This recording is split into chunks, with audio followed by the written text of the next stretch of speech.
और कल हम लोग यहाँ रावण वध होता है, वो 50,000 से ऊपर की संख्या में भीड़ होती है शाम के समय में, और बहुत मतलब मेला लगता है, प्रशासन की व्यवस्था होती है। बुआर का ये अंकुरित भगवती है और हम लोग हर साल यहाँ पर आते हैं। और आज जो है वो आपको बता दें कि अष्टमी और नवमी जो है वो पड़ रहा है और यहाँ पे जो है वो भगवती का आप लोग हम दर्शन करा दें, जो कि विजुअल में आ रहा होगा। भगवती के प्रति जो है वो बहुत ही ज्यादा श्रद्धा है, बहुत दूर दूर से लोग आते हैं और इस भगवती के प्रति यहाँ के मधुबनी के जितने भी गाँव, अलग अलग गाँव है, मधुबनी से बाहर के जो लोग, हम लोगों को बहुत ही ज्यादा इस भगवती के प्रति श्रद्धा है। हम लोगों की जो भगवती है लगभग 200 वर्षों से भी ऊपर से है, मैंने जानकारी नहीं है, उससे ज्यादा ही है, और ये अंकुरित हैं।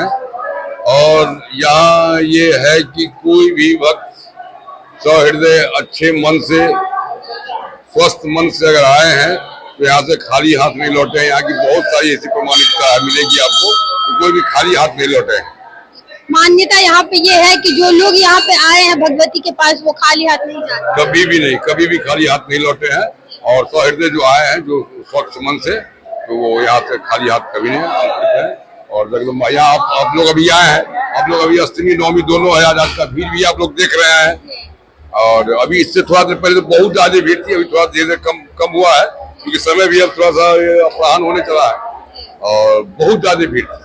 बहुत ज्यादा, कल भी इसी तरीके से बहुत ज्यादा भीड़ होगा। कल हम लोग यहाँ एक और प्रोग्राम नहीं, कथावाचक रहते हैं, व्यास जी अयोध्या के, वो कथा करते हैं। बहुत ज्यादा भीड़ है और समिति के मेंबर लोग सभी लोग लगे हुए हैं कि किसी दर्शक को कहीं से भी किसी भी तरह की कोई परेशानी नहीं हो। और हम यहाँ सचिव के पद पर हैं, मेरा नाम राजा सिंह है, लोग लगे हुए हैं जो भी किसी भी भक्त को कहीं से भी किसी प्रकार की त्रुटि नहीं। यहाँ पे क्योंकि अंकुरित भगवती है और इस भगवती के प्रति बहुत ज्यादा लोगों का श्रद्धा है, मधुबनी में ही नहीं, मधुबनी के बाहर भी जो इन भगवती को मानते हैं वो बहुत दूर दूर से लोग यहाँ पर आते हैं।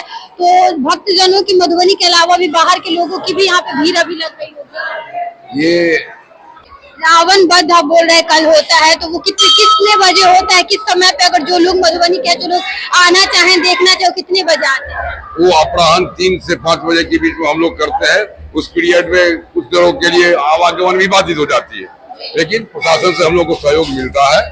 हम लोग आवेदन भी हमेशा पहले ही आवेदन दे देते हैं, तो मदद भी मिलती है।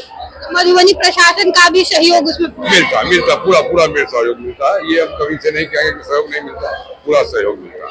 200 वर्षों से पहले से आप लोग सुन रहे हैं, मतलब आप लोग तो बचपन से ही इसमें सहयोग दे रहे हैं? हम लोग तो बचपन से देख ही रहे हैं, लेकिन जो भी बड़े बुजुर्ग हैं, बाप दादा नाना जो भी बड़े हैं, वो जिनसे भी पूछा जाता है वो बोलते हैं ऐसे ही है। पद्धति हर जगह पे अलग पद्धति से पूजा होता है, यहाँ पे किस पद्धति? मेरे यहाँ मूर्ति का पूजा नहीं होता है। आप देख रही हैं सामने में भगवती का ये अंकुरित अपने आप निकली हुई है। मेरे यहाँ कलश बैठता है, कलश की पूजा होती है और वो पिंडी की पूजा होती है। यहाँ पे बोला जाता है कि ये भगवती जो है यहाँ पे बलि प्रदान भी होता है, तो उसकी परंपरा कब से है और आज भी जो है वो बलि प्रदान है? बलि प्रदान की भी प्रथा बहुत पहले से है और आज भी लागू है। जब आप बाहर निकलेंगे देखेंगे आज भी बलि प्रदान हो रहा है, लगभग सैकड़ों से ऊपर बलि प्रदान हो रहा है।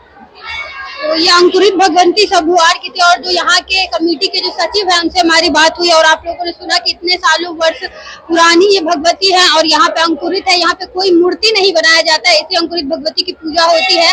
लाखों की संख्या में यहाँ लोग आते हैं और पहले दिन से ही यहाँ पे भीड़ रहता है, क्योंकि यहाँ पे मूर्ति का कोई प्रथा नहीं है, शुरू से ही अंकुरित भगवती की पूजा की जाती है। और अगर हम मधुबनी की बात करें तो हम लोगों ने अपनी आंखों से देखा है कि इस भगवती के प्रति जो है वो बहुत ही ज्यादा मान्यता है। जिन घरों में इस भगवती के प्रति मान्यता है वो दूर दूर से लोग आते हैं और यहाँ पे भगवती की पूजा करते हैं। ऐसे ही कहीं और जाएंगे और वहाँ की क्या कुछ खास विशेषता है वो आप लोग के साथ साझा करेंगे। धन्यवाद।